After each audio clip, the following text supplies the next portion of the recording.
دنگی گل دنگی هر چهار پارچه کردستان.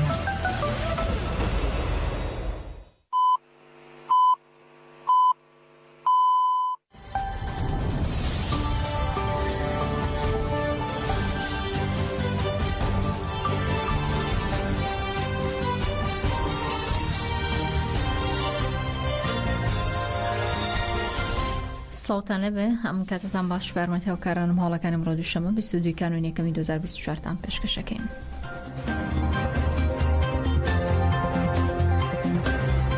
لدرجه کارو چالک کم با آزادی جسر برو جلان من گرتنی زندان سیاسی لترکیه با کوری کوردستان 57 من روش داوردامه. زندان سیاسی لزندان کانی با کوری کوردستان ترکیه لچارچه آلمانتی آزادی برو جلان چهار سری سیاسی با پرسی کرد من گرتنی علی خواردن دست بکردو چالک کل روزی 57 من داوردامه. من گرتن لخواردن لبیس هاتی تشتنی دوم و باشک لالماتی آزادی برو جلان چهار سری سیاسی با پرسی کرد دستی بکردو ما برای تا 15 شباتی آن سال بردامه و من گرتنی زندان با آزادی برو جلان لا 57 من روشتا بردوامه.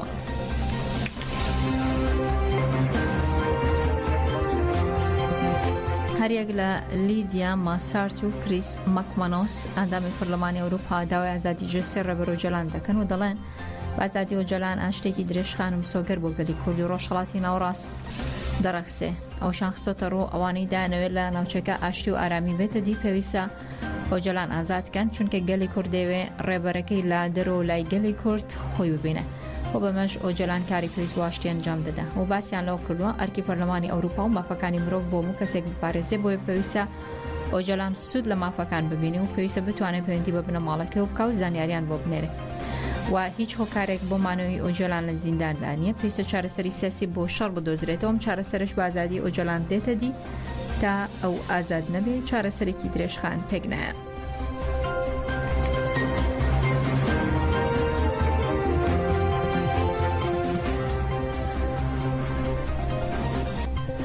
هرشکانی دولتی ترکیه بردوام بو سرگلی کرد گریلاکان آزادی کردستانش کنه تا بررسی کلاین لچن مانگ رابر دوشداش و آنی زور سربازی سپای ترکیه سزاد راو. حالاتیانی گرمیانش دالن سپای ترکیه برانبر گریلاکان آزادی کردستان توشیش کستکی گوره بو. گری هوالان و گریلاکان لسرشیاکان برگری لهم خاکی کردستان و هرشی دولتی ترکیه اگر به او برگری نبید رنگ توای باشوری کردستان بگریتو و بوی او برگری ام برزنی خیرین و لم دو انا دا برگری که بو چالکی زور باش کرا جگی دست خوشی یعنی پیوسته که مادی و معنوی ما پشگیری هوالانی چیاب کین و دولتی ترکیه تنها لچیاکان ناوسته اگر او برگری نبید توای باشوری کردستان داگیره که و ترکیه استل قیرانی کی ابوری و سیاسی دایا بوی او هرشانه اکاد بو اوی چاوی خلقی خوی لسر دستلا داردی آکفو ما پلالشید بویا او برگری من برزنی خیرین و برگری کی زور باشه و جگی دست خوشی له بالان بکرد بم دوایانه او شکستانی دولتی ترکیه هم لروی عسکری و هم لروی سیاسی و شکستیانه و ترکیه لقیرانی کی سیاسی عسکری ابوری دایا بویا او بم هرشانه قربی او شکستانی خوی بکاتو بالام خوشبختانه هزی گریلا هزی برگری لخاکی کردستان روز روز زیاترش نه چیاکانو و پاکتاوی یجی داگیر کرده کنو. پای ترکی داگیر کاتک لبرانبر گریلاتی داشته دچه لروجاوی کردستان دامزرام مدنیکانو شوینا مدنیکان دکات آمانچ. عرض عبدالله هندامی سرکرداتی کیتی لفیسبوکی خوی لباری هرشکانی دولتی ترکیه ران با سرنشکانی باشورو روجاوی کردستان را گندو که دمک ترکیه دشمناتی رمی کردستان دکه روز با روز اسپای ترکیه زیاتر دتناو هوشونو سال سرزاری سروک و کاربدس گورکانی دولت ده هرشی راست خول استمانی به تبدیش حزب کمان دکه. عرض عبدالله دله اشکرای که شی ترکیه لگل گلی کردستان بگشتی بلام به تبدی پاکه دکات بیانو دنه گرتنوی آوی خواردنوا سوتاندنی دخلودان تکشکاندنی پیش سازی نوتو بردمان کردنی نخوشخانه و گندکانی روشاوا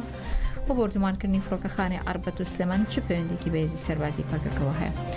او دله بدنگونی کاملگین دولتی و هر دو حکومت راخواره من کردستان و دستریجانه به بنمایانه چندین سالی ترکیه نکربونه تمای درجه پیدان و فران کردنی بلکوهانی ایرانی شیداو که به پاسای پارسنی برجوندین توی خوی ڕاستەوخۆ دەستە کاروباری هەرێمی کوردستان وەربدا و پردوانیشەکە ئەو شخصۆتە ڕوو گۆرتمانەکان یێران نیگەرانی و ناڕزایەتی گەوران لێکەوتەوە بە تایبەتی کە پارتی هەموو توانای خۆی خستۆتە گەر بۆ ئەوەی ئەو ناڕزایەتیانی خەڵکی کوردستان پیشان بدەن کارێکی باشە بەڵام بۆ چی چەندین ساڵە ڕێگەنادا خەڵکی بادینان و هەولێر لە دژی و هەموو دەستێشیانی تورکیا ورتە لە دەمیانەوە بێ. لە کۆتاییدا دەڵێ دەبێ ئاگاداری و بەرچاوڕوونی هەموو حەزبولانە سیاسە کوردستانیەکان ڕێگەی چارەسەر بگرێت لەبەر ڕەنگە بەم شوێیە سەرنە عێراق نە کۆمەڵگەی نێودەوڵەتیش ئامادە نەبن لە جاتێمە کێشە بۆ خۆیان دروستکەن.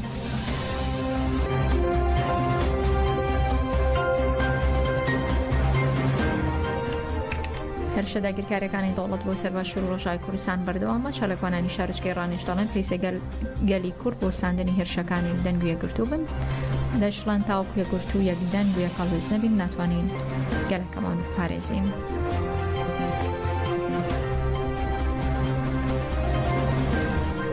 لەلایەکەوە ئەوان فرمێسک بۆ منداڵان و ژن و پیر و پەکەوتە و خەڵکی غەزە دەڕێژن لەلایەکشەوە بۆ خۆیان قاتڵی منداڵ و ژن و پیشانی کە لەلایەن دەوڵەتی کۆماری ئیسلامی ئێرانەوە و لەلایەن دەوڵەتی تورکیاوە دەکێتە سەر خاکی هەرێمی کوردستان باشوور بەگشتی پێمان وایە ئەمە گەلە کۆمەکێکی ئیقلیمی و ناوچەیە بۆ سەر ئیرادەی گەلی کورد بە چاوداخستن و بەسەرداخستنی وڵاتانی ئەوروپا بەداخەوە ئەوانش هەمویان شاهیدی ئەو بۆمباباران و ئەم تۆباران و فڕۆکانن کە بەسەر ئاسمانی باشووری کوردستانە دەسوڕێنەوە و خەڵکی سیڤیل دەکەنە ئامانج ئەوانش بێدەنگن لە ئاسیدا کەمە خۆی لە خۆیدا گومانێکە لە سەریان پێدەچێ بەڕاستی هەل لە ژێرەوە بە ڕێکەوتن و بە ئیتیفاقی ئەوان و بە ئۆکەی ئەوان ئەم هێرشانە ئەنجام بدەن. بەداخەوە ئەم هێرشانەی کە ئەو وڵاتانە دەیکەنە سەر باشووری کوردستان و بە تایبەتی هێز و لانە سیاسەکانی کورد پێمان وایە ئەمە دەرچوونە لە یاسا پێمان وایە ئەمە پلانێکی تابڵەی گڵاوە لە ئاسمیلەتەکەماندا بەداخەوە لەگەڵ ئەم هێرشانەی دوژمنانیشدا لە باشووری کوردستان لایەنە سیاسەکان خوان لە ناو خۆیاندا ناکۆکن یەکگرتوو نین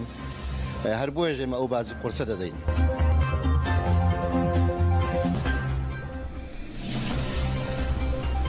لەگەڵتان بەردەوامە بین پێدەست دەیەمین ساڵەتی دامەزراندنی ئیدارەی خۆبەڕێوەبەری پیرۆز کردووە پارتیەکەتی دیموکرات پێدە دەیەمین ساڵەتی دامەزراندنی ئیدارەی خۆبەڕێوەبەری دیموکراتی باکوور ڕۆژهەڵاتی سووریا پیرۆز کردووە دەڵێ ئەو دەمەی سووریەکان دەکوژران و کۆچبەر دەکران مەترسی تیرۆر و ڕێکخراو تیرۆریستەکان پرۆژەکانی دابەشبوون زیاتر دەبوون بۆ خۆبەڕێوەبەری دیموکراتی دامەزرا. پارتیەکەتی دیموکرات پێدە لە پامێکدا دەیەمین ساڵەتی دامەزراندنی ئیدارەی خۆبەڕێوەبەری دیموکراتی باکوور ڕۆژهەڵاتی سووریای پیرۆز کردووە و دەڵێ دەمەی سووریەکان دەکوژران و کۆچبەر دەکران مەترسی تیرۆر و ڕێکخراو تیرۆریستەکان و پرۆژەکانی دابەشبوون زیاتر دەبوون و دەڵێ هێزە سیاسیەکان با پێشەنگاتی پێدا ڕەگەزە سەرەکیەکانی ئیدارەی خۆبەڕێوەبەری دیموکراتی باکوور و ڕۆژهەڵاتی سووریان بنیادنا و لەو هەرێمانەی دیکەش پێک هات کە لەلایەن هێزەکانی سوورای دیموکراتەوە لە دەستی داعش ڕزگار کراوە شاتوەم ڕۆژە لە گەلانی هەرێمەکە پیرۆز کراوە و تاوی شەیدانی ئازادی بەبیردێنەوە تا بەدێنانی ئامانجەکان و پاراستنی دەستکەوتەکان لەسەر ڕێگەیان بەردەوام دەبن.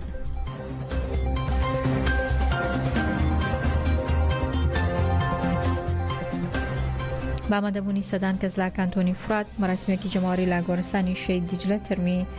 شەید نودەموان بە خاکسپێردا هەروە لە مەراسیمەکەدا یادی شەید ڕزگار چاوەڕەشیش کرایەوە. بەڕێوەبەری ئەنجومەنی پارتی یەکێتی دموکرات پێدە کانتۆنی فرات سەرا خەلیل گوتی کاتی هەواڵ نودەم بەڕاستینەی ڕێبەر ئاپاشنا بوو بەبێ دووتڵی بەشداری ناو تێکۆشان بوو لە چیاکانی ئازادی خاونی تێکۆشان و بەرخۆدان بوو.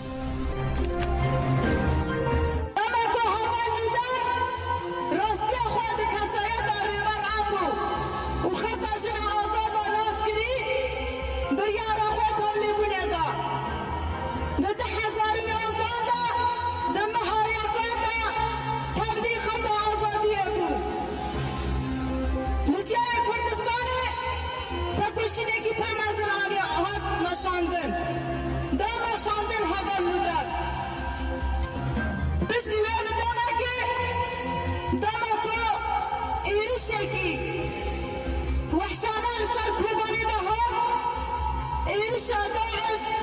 وهبل بنا نوى دولة تركي هبل ندن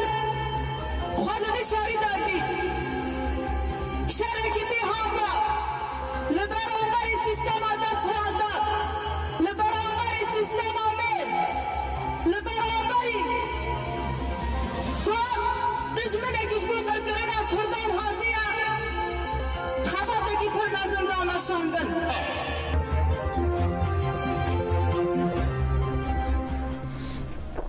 سەرچاوێکی ئاگادار لە باخدای پایتەخت دەڵێ وارەی ئەمڕۆ سەرکردەکانی چارچێ هەمانگی کۆبوونەوەیەک یەکلایکەر ئەنجام دەدەن بەسی چارەسەرکردنی پرسی هەڵبژاردننی سەرۆکیونەی ئەنجومەنی نوێنەرانی عێراق و بەوتەی سەرچاوێکی ئاگادار هێوارەی ئەمڕۆ سەرکردەکانی چارچێ هەمانگی کۆبوونەوەیەکی گرنگ و یەکلایکەر ئەنجام دەدەن بە مەبەستی گەیشتن بە لەکتێگەیشتن و ڕێکەوتنی سەبارەت بە چارەسەرکردنی پرسی هەڵبژاردننی سەرۆکی پەرلەمانی عێراق بە تایبەتی دوای دابەشبوون و ناکۆکی گەورە لە نێوان هێزەکانی چوارچێوەی لە میانی کۆتا دانیشتنی پەرلەمان کە شەمەی ڕابردوو بەڕێوەچووە ئەو سەرچاوەیە کە داوای کردو ناویان شکرانەکرێ باسی لەوکرۆ لە ڕێگەم کۆبوونەوە و سەرکردەکانی چوارچێ مانگی دەوڵ دەدەن هەڵوێستەکانیان یەک بخەن و بە پشتیوانیکردنی یەک کاندید بۆ سەرۆکاتی ئەنجومەنی نوێنەران ئەوەشی ڕوون کردێتەوە هەر لە کۆبوونەوەکەدا چوارچێ مانگی وادەی دانیشتنی هەڵبژاردننی سەرۆکی نوێ لە ماوەی چەند ڕۆژی داهاتوودا دیاری دەکات.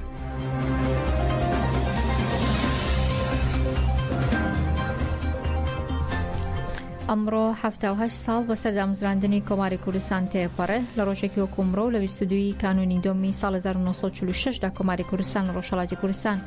بەڕێوەبەرەتی قازی محەممەد دامەزرا و پایتەختی شاری ماباد بوو لە سەرەتای کانونیەکەمی 1946 دا کۆماری کوردستان ڕووخا 78 ساڵ لەمەوبەر لە ڕۆژی 22 1946 بەڕێوەبەرەتی قازی محەممەد لە شاری ماباد ڕۆژهەڵاتی کوردستان دامەزرا کۆمارەکە ناوی کۆماری گەلی دموکرات ماباد بوو قازی محەممەد وەک سەرۆک کۆماری کوردستان سوێندی یاسایی خوارد و شاری ماباد بوو بە پایتەختی و کۆمارە و ڕوبەڕووی ئەو کۆمارە لە سەدا یاخود ڕوبەری ئەو کۆمارە لە سەدا 30 ڕوبەری ناوچە کوردیەکانی ڕۆژهەڵاتی کوردستانی گرتی بۆ پاش ڕاگەاندنی کۆماری کوردستان بە سەرۆکاتی قازی محەممەد حکومەتێک بە سەرۆکاتی حاجی بابە شەخ پێکات کە 12 وەزیری لەخۆ گرتبوو لە دوای دوو ڕۆژ لە دامەزراندنی کۆماری کوردستان لە حەڤەی کانونیەکەم 1946 بۆ یەکەم جار لەلایەن قازی محەممەد و لە مەیدانی چوارچرا بۆ یەکەم جار ئاڵای کوردستان هەڵکرا. ئاڵای کوردستان لە سەردەمی کۆماری کوردستاندا پێکەنانی سوپای میلی و ناوی پێشمەرگە بۆ یەکەم جار لە مێژووی کوردستانە لەوێ تۆمار کرا. هەروەها چاپخانە و دامەزراندن و ڕادیۆ و خوێندن و نووسین بە زمانی کوردی لەو کارانە بوون کە لە کۆماری کوردستان لەو ماوەکەمەی تەمەنیدا ئەنجام درا. داروخاندنی کۆماری کوردستان کە تەمەنی تەنیا 11 مانگ بوو لە 26 کانونی دۆمی 1940 دا لیژنێکی تایبەت لە تارانەوە دەڕۆنە شاری ماباد لیژنەکە دادگاییەک ڕێک دەخەن و قازی محەممەد و سەدەر قازی و سێف قازی دادگای دەکرێن بە تۆمەتی گۆڕین و شێواندنی نەخشەی وڵاتیێران ڕاگەاندنی سربەخۆی و داگیرکردنی بەشێک لە خاکێران بەناوی کوردستان بازرگانیکردنی نەوەدەگە سۆڤێت بەبێ ئاگاداری و ڕەزامەندی دەوڵەتی ناوەندی هێنانی هێزی بێگانە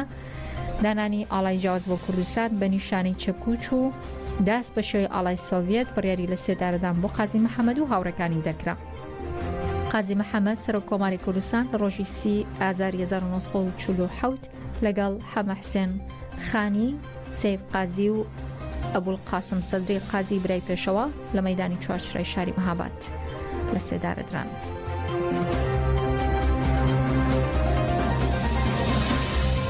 بەیانی ئەمڕۆ تەقینەوەیەکی بەهێز لە ناوچەی پیشەسازی گەرمسار ئێران ڕوویداوە و کارمەندانی فریاگوزاری و تیمەکانی ئاگرکوژێنەوەش بە خێرایی ڕەوانەی ناوچەی پیشەسازیەکە کراون. میدیاکانی ئێران لەبارەی ڕوودانی تەقینەوەک لە ناوچەی پیشەسازی گەرمساری هەرێمی شەهرستانی ئێران زانیاری نوێ دەخەنە ڕوو و بڵاویان کردوتەوە کە لە ناوچەی پیشەسازی گەرمسار لە هەرێمی شەهرستانی وڵاتەکان تەقینەوەکە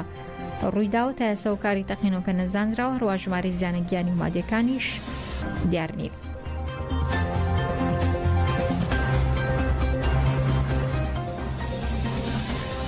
تۆمەتبارانی ڕووداوی کوشتنی پۆلیسەکەی شەقامی پیرەمەردی سلێمانی دەستگیر کران. دەستگای ئاسایی شێرم ڕایگەاندووە تۆمەتبارانی ڕووداوی کوشتن و بریندارکردنی سێ پۆلیسەکەی شەقامی پیرەمەردی سلێمانی دەستگیر کراوە.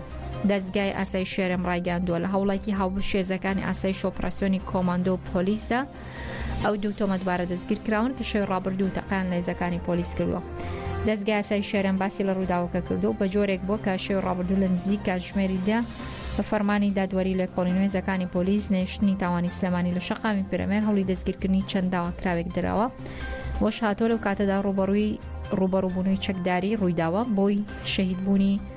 کۆمیسەرێکی پۆلیس و برینداربوونی دوو کارمەندی دیکە ئەو پۆلیسێگیانی لەدەستاوە پلەی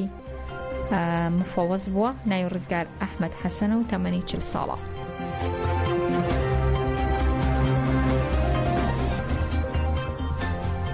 کۆمیتەی کللتوری و هونەری باشووری کوردستان نوێترین کلیپی خۆی بە ناوی یاریار کە باس لە کللتور و ئاینی ئێزیزیەکان دەکات بڵاو دەکاتەوە.